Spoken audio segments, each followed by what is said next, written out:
We are back. My name is Seth Juarez. This is Build 2016, and I've got a very special guest. I was actually really excited to have you on. Why don't you introduce yourself? Tell us what you do, bud. Thanks. Hi, I'm Gabriel Aul. I'm the head of the Windows Insider program at Microsoft in the WDG group.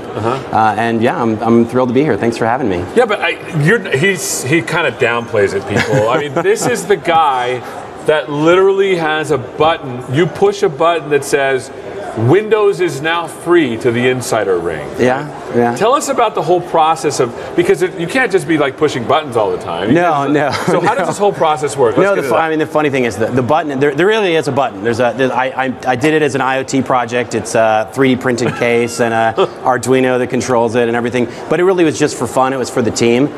The button is really, it's a group of people that meets every day. We call them flight ops. And they're just people that are from different parts of the WDG group, from our product support group, from marketing, and they get together and they look at a lot of data for every build that comes out every day to decide if they want to promote that build out from the innermost rings to the outermost rings for Windows Insider Slow, and now we have a release preview ring as well. So the button really is those people collectively, getting together, and I'm one of them as well, making a decision on, do we have all the right data to be able to make a good decision? And then anyway, for fun, we press the button and it does some fun stuff. But it actually is a very sophisticated system for flighting that we've built over the last, really 18 months, a little over 18 months, 2 years, to be able to actually go from, you think about what it took to release Windows in the Windows 7, Windows 8 timeframe. It was two plus weeks of work to do all of the final release prep and staging on their download servers and everything like that. Now we do that in a matter of hours for an external flight, and we actually internally we flight hundreds of builds every day. It's one thing that people don't necessarily know is that the way that our branch system works for Windows, we actually have 300 branches that where each sub-team works in their own branch, and then they roll up to our main branch, and then off of that main branch we have a release branch, which is what goes out to all the Windows Insiders. But every single one of those branches gets built every day. Wow. And so we actually, every day we have over 75,000 systems that do our Windows build. It's about 3 acres of hardware. Oh my goodness. Yeah, we move exabytes of data in order to actually pull everything together to sync from all of our source control, build. Every language, every SKU, every edition gets built every single day across those 300 plus branches. And then for each team, they actually have their own kind of local button. So the way it works is that after something is built, we run about 5 million tests on the builds that on each build, if those tests pass, then we declare the build ready for our canary, our innermost ring. So it's kind of an automated decision at that point, and it happens again for every local team as well as those top level branches for our main and release branches. And so that the local teams then they look at their local results every day and see if they've got any issues, and then they can flight out to their broader local team as well. So it's a really kind of neat, intricate, interrelated process that ultimately winds up getting out to insiders, and it happens so fast now. It's really amazing. The time it takes with the new cadence of the fast ring for a build to go from canary, so automated, it's the automated tests to run, and it goes to our canary branch. It's about 5 days now to go through our inner rings to the whip fast ring. So people that are getting builds externally now are getting incredibly fresh, recent changes, and it's all part of this system that we've been building. So. Awesome. So again, if you're watching, we have him. This is the man with the big red button, that they built. If you have questions, please ask them. So I'm going to have a couple of questions just to sort of get started. You mentioned this notion of rings. Yeah. Can you describe what that means for someone that maybe is outside? Because this is a really unprecedented look at how we actually build Windows and get it out. Because it's not like we used to, where you'd have this big CD and you would put it on, and then you would get an SP1 and 2. This is very different, right? Yeah. It's all it's distributed through our Windows Update infrastructure, and the rings are basically just, you can think of it just as a group And the innermost ring is sort of a small group. It's the engineers inside the WDG organization, and we call it Canary. It's the very first ring that goes out. And then what happens is that the build is deployed automatically through Windows Update. So every day we see the same. Hey, getting ready and installing, and so everybody come in the morning, and that's the first thing they see because they got to build every night. Sure. And then they use those builds throughout the day, and they actually use the same feedback app that insiders use. We have the same app. We just have sort of a custom channel for our internal feedback. But they use the build. They vote on the build quality just like Windows insiders do. And they send bug reports, and problem reports and suggestions too through the feedback app.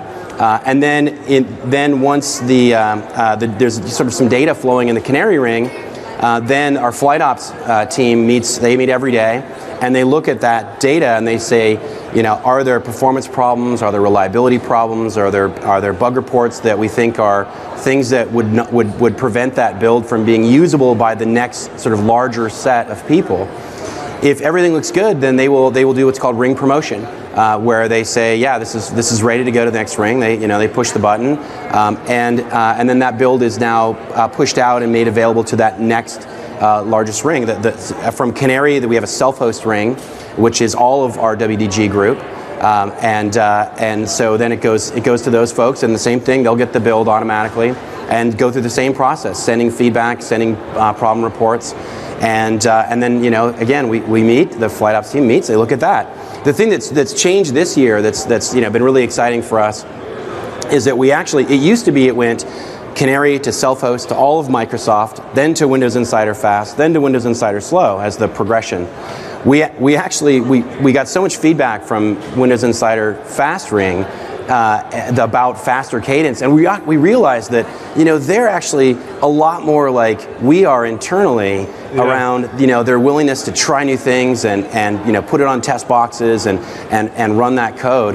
That we changed the progression. So now it goes Canary to self-host to Windows Insider Fast, and then to all of Microsoft. That's interesting, because you know what? It felt like whenever you have like an insiders program, sometimes it's like marketing speak for, here, we'll give you a token t-shirt. No. Like literally the Windows insiders are providing feedback before the general employees at Microsoft. In fact, we now have this problem where our Microsoft ring is kind of shrinking a little bit because the Microsoft employees are saying, hey, I want to get the build faster too. And so they're joining the Insider Fast ring because now they know that that's actually the fastest place to get it. And the cool thing I like is that you're saying that the feedback loop is exactly the same whether you're a Windows insider or whether you're getting a Canary build or whatever. Yeah, a little different. There are some things, some data that we collect from employees that we would not collect from external people. For example, we know your alias, your email alias, if you send a problem report internally, and that's not something we do for privacy reasons. Sure. Externally.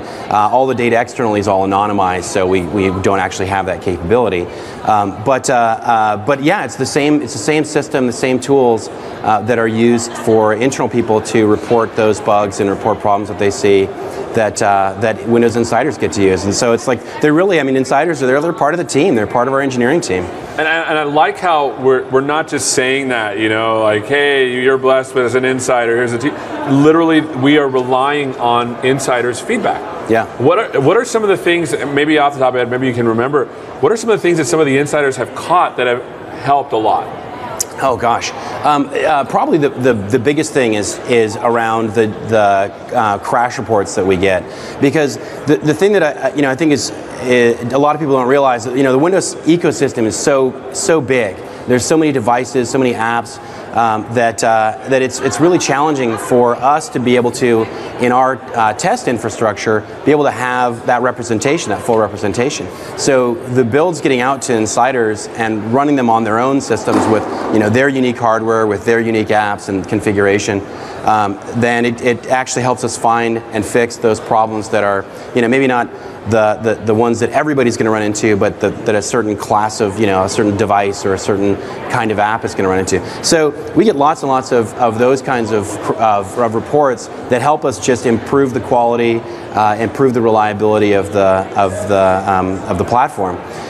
Besides that, there's tons and tons of examples where they've given us feedback that has helped us make decisions about how we want the platform to work. We started this series recently of these articles made by you inside the Feedback Hub. So now you can sort of go in one place. Feedback Hub is the unified Insider Hub and Feedback app. We've brought them together. But we have these articles there that are stories that the engineering team are sort of telling back to the insiders. They're really like, they sort of think of them as like love stories to the insiders. Nice. Like we heard you and we used your feedback to help us make changes to the product. One of my favorites is the multi-window, multiple virtual desktops. The team really heavily leaned on insider feedback for that because it's such an enthusiast feature. Sure. That they actually had, there are points in their development cycle where they were like, okay, we're going to go down path A or path B. Let's let the insiders tell us which one to choose. And so things like the default, whether the icons were in the split across taskbars or same taskbar on each monitor or each virtual desktop, that was something that insiders, really specifically, we use that feedback to guide the decision. There's another one recently that we did a quest in the Feedback Hub on the changes to the notification center. So we're moving the notification center icon to the right of the clock in the taskbar. Nice. And changing the way that sort of the iconography works for that when you get a notification. And we put a quest out and said, here's the options, tell us which one you like the best. And so that feedback actually has guided the team to make the decision on how it's going to appear. I'm a fan of this. I mean, I come from like the whole old ASP.NET stuff and now how it's being really open. I love how Windows is also open to real feedback and it's actually improving our product. Yeah. I love it. All right, there's some questions. Still in school and want to use the newest Windows 10 builds, but concerned about constant clean installs. Can I still give feedback in regular Win 10? Yeah, absolutely. So there's two options for people that want to give feedback on Windows 10. For one, the feedback app is included in the product, so anybody, whether you're an insider or not, can send feedback. And can send us problem reports and suggestions, so that's one thing. But we also recently added this release preview ring. And this is kind of a cool thing. It's for people that want to use the released version of the OS, so not a preview build, but the release preview version of the OS, but still get servicing updates, get apps, and get drivers sooner than everybody else does. In order to sort of give us feedback on those things as they go out. So, and that's part of the Insider program, but it is kind of the safest ring you can be in because it's keeping the underlying platform on the release platform version. So this leads to another question that maybe hopefully you can answer. Because we have these notions of rings, it feels like Windows is no longer like, okay, now there's going to be Windows 11, Windows. It feels like we're constantly getting sort of this, because you said you do this like every 5 days sometimes. Is Windows just going to just keep evolving now? Yeah, that's the notion of Windows as a service. Is that everyone can it's like if you go to Facebook, what version of Facebook do you run? Who knows? Right? And that's really how we sort of see Windows being. That Windows 10 is the last sort of major Windows version where you'll go to the store and you'll buy a DVD and install it or download it as a product, and then once you have that, you just keep getting the new stuff. Just regularly as part of your experience with Windows, and yeah, we actually think of this as the outermost ring beyond our preview program is the released product. We actually talk about it as the development branch. That's where we're sort of working. So if you're an insider, you're on the 14,000 series builds, and that's in our development branch. And then there's the current branch, which is out to sort of everyone, and that's the 10586 series that we released in October. So it is that will continue to evolve as the 14,000 series, and now called the Anniversary Edition. As that gets completed, it will flight out to all of our customers in the current branch. This is amazing. So Ben asks, you said the button in quotes is for slow and release branch. How does the fast get selected if not in flight ops meetings? You mentioned a little bit about that. No, actually, fast is still selected in flight ops meetings. So flight ops is our like I said, everyday meeting. There's about 15 people that are there, plus some more virtually that are there. And they're actually making all of the decisions for for everything that comes out of our release branch.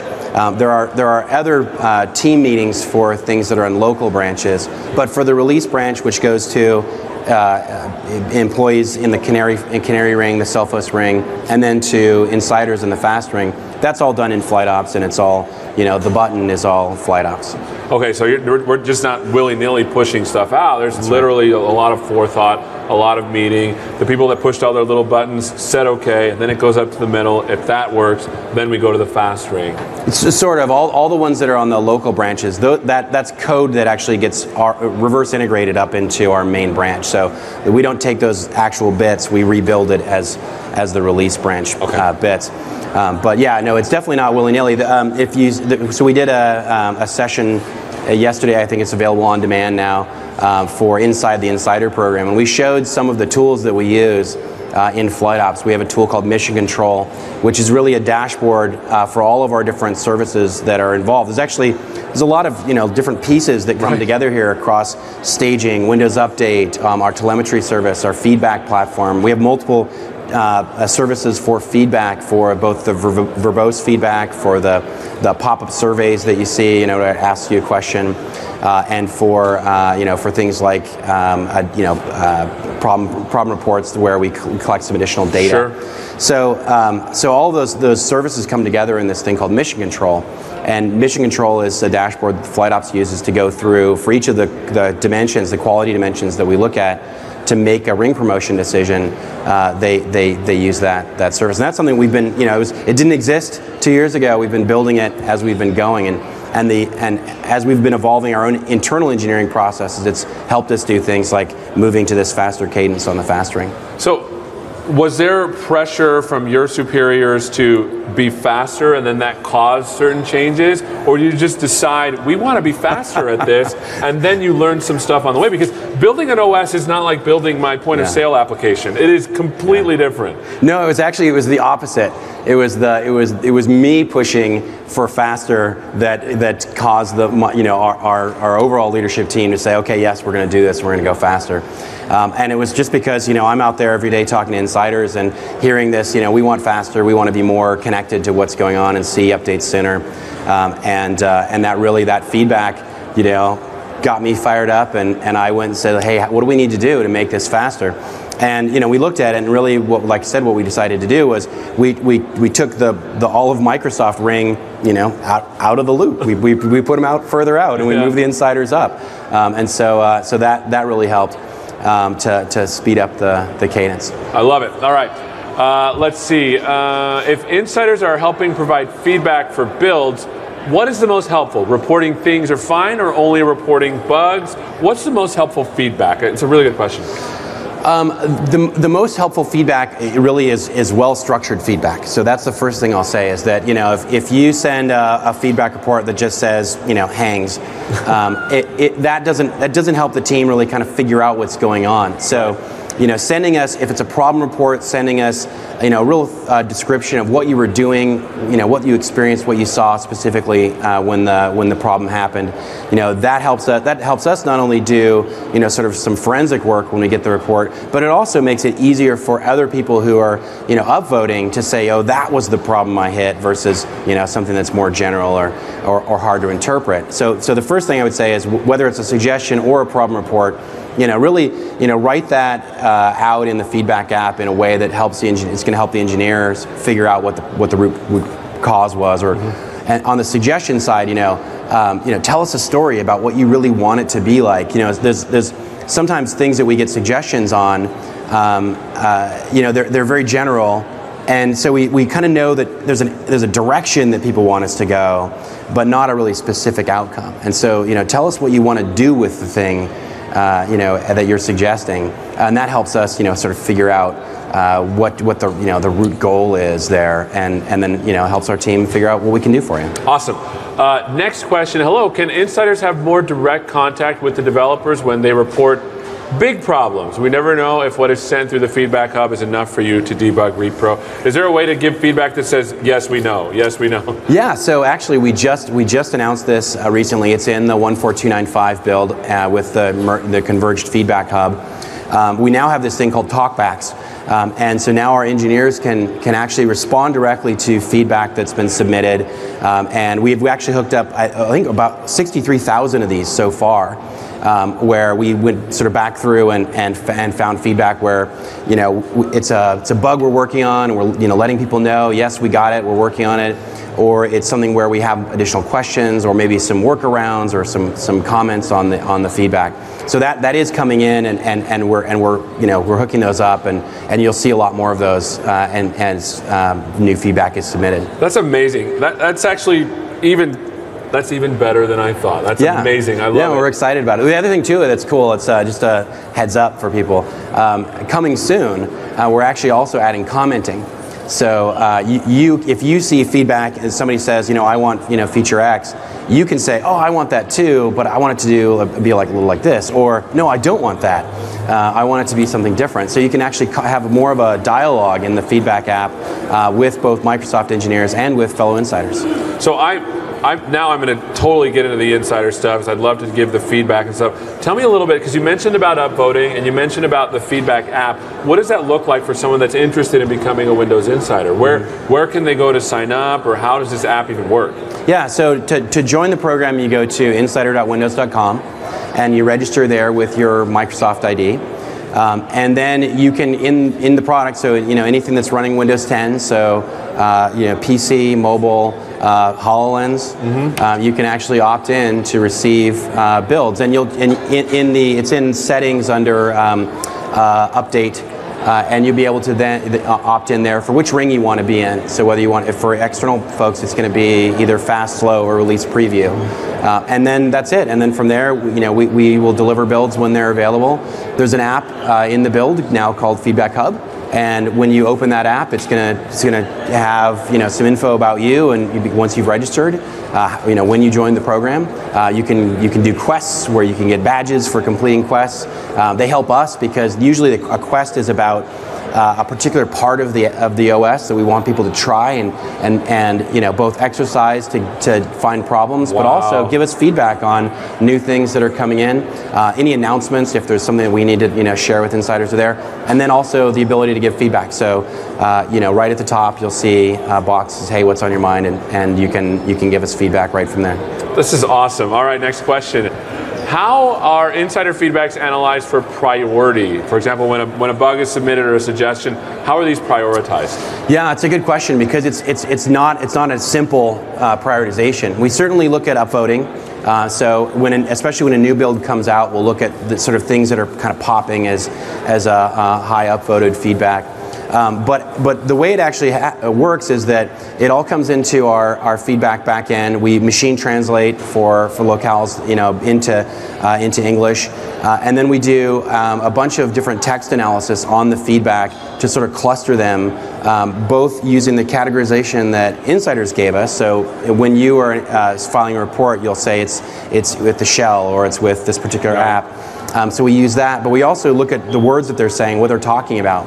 And then those things all get fanned out to the different feature teams. We have 280 engineers that are dedicated as community champs across different feature teams. And their job basically is to parse all this incoming feedback for their area. So it's not a simple prioritization where we look at it and say 1, 2, 3, 4, 5. It actually all fans out, and each team, each area does their own prioritization. And so that allows us to get down to things where, you know, it doesn't have to be a giant, you know, upvoted thing for us to look at it. It can be individual problems or individual reports that we'll look at as well. That's awesome. All right.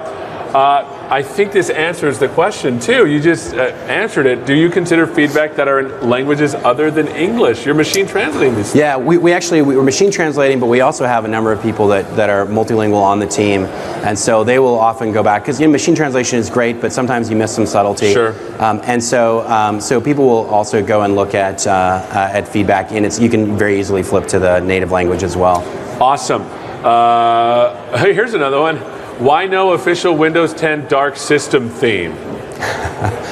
Send feedback on that. Yeah. You might be pleasantly surprised. Nice. Sergey, we need a way to hear feedback on our feedback. Oh, you just mentioned that. Like you mentioned there's like a new commenting system that you're adding. Yeah, that's right. That's right. One of the things that I hear sometimes on Twitter is people say, hey, there's, you know, somebody submitting a bunch of junk feedback. And the commenting stream will actually be a way for insiders to give feedback on other feedback, and hopefully people will do that in a nice and respectful way. Be nice. Be nice. But that is a way for the community to kind of talk to each other as well as talk to us. Okay, so the next one, I don't know. I mean, can you answer when can we expect a certain build to come out? I mean, it doesn't feel like, because it feels like it's a committee decision, right? Yeah, it's a quality-based decision. So we build every single day. So the release branch is built every day. It goes to Canary pretty much every day. It's pretty rare that a build, from a top-level branch like that doesn't pass the automated criteria. But it goes every day, and then we look at the data. And so, let's say Friday's build comes out, and it kind of goes out to hits Canary on Saturday, and then on Monday we'll look at it to promote to self-host. If we find a bug that we say, this is not ready to go to insiders, then we'll just go back and we'll look at Saturday's build, and we'll say, does Saturday's build have the fix for that, or does Sunday's build have the fix for that? And as soon as that the build that has the fix for that issue hits Canary, then we can reevaluate. We can decide, okay, how about this one? Is this one good enough to go out? And our track record this year has been pretty good. We've had 16 PC updates in the first part of the year, and you can see that we're moving things out pretty well. So far, so good. Yeah. So you are it's fun stat for us. Just in the first half of this year, first third of this year, on the 14,000 series, we've done more PC previews than we did in all of the Win 10 cycle up to the 10.240 release. So. It feels like you're getting more svelte, and things are starting to become more operationally sound. Yeah, that's right. And also the time it takes between when we start coding to when the first preview build's available is just massively shrunk down now. It went from, in Windows 7 and Windows 8, we did more than 2/3 of the development kind of behind closed doors at Redmond. And so like 2 years of coding went by before we had the first preview build, and in Windows 7 we had 2 preview builds. And with Windows 10, it was a little less than a year before people saw the first output. But with now with both the 10586, the fall update, and with the anniversary update, people are seeing the first builds within 30 days of our start of coding on that. That's amazing. So it's pretty awesome. It's also I get feedback that says, hey, there's not enough features, but like you have to remember that before we had 2 years of work that we'd pile up and and then show you features. Now it's 30 days before you start seeing builds, and so features are going to kind of trickle in more than they're going to be a big hit. But you saw the keynote. You're going to have some cool features that are going to show up in the very next build. So awesome. Now you're a pretty prolific Twitter user, and I have seen you routinely interact with people that say, "Hey, this part doesn't work," and so. There's got to be some cool stories of things that you've learned, or maybe something that happened that you're like, "Oh man, I got to stay up really late at night and go back and do this." Or is there anything you can tell us like that? Yeah, no. Twitter's been pretty remarkable for me personally, and for the project. It's super fun for me to be out there, talking to people and hearing their feedback, and so I love that aspect of it. It's a great data signal for us as well. Not only do we get, when people are sort of talking about issues that they're hitting on Twitter, we can correlate that. We take all that text in and text bind it along with the other feedback, and so we can correlate it and see, hey, is something blowing up on Twitter and that's not showing up in the other feedback, or is it represented clearly there? And so that's an analysis that we do. But also the speed at which we get the feedback on Twitter. So here's a fun thing. Windows Update, it's a huge service. It moves massive amounts of data, and it's geo-replicated, right? So for us to know whether builds are flowing out of Windows Update using the Woo telemetry, there's about a 6-minute latency between when we press the button and the Woo service says, I'm now offering this. Which is Windows Update, right? Mm-hmm, yeah, Windows Update. To the point where we actually get from Windows Update, the first confirmed download has been started. So about 6-minute delay in that.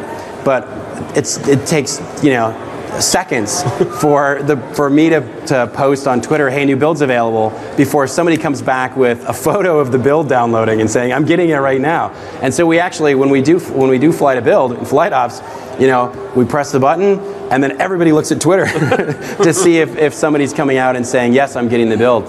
And so, that's a fun thing for us too. So we have only about maybe a minute or so left. What is the biggest benefit, do you think, for someone to become an insider? Why do you think it's a good idea to do that? We have about a minute. Yeah, hopefully it's a program that you'll feel like you're part of the engineering process, and that your ideas and suggestions are making an impact on us, and that you see these things actually show up in the product. And for me, the most satisfying tweets that I see are when somebody says, "Hey, that thing I suggested showed up," and they're really excited, and then that excitement is then infectious, and they tell all their friends to join the Insider program.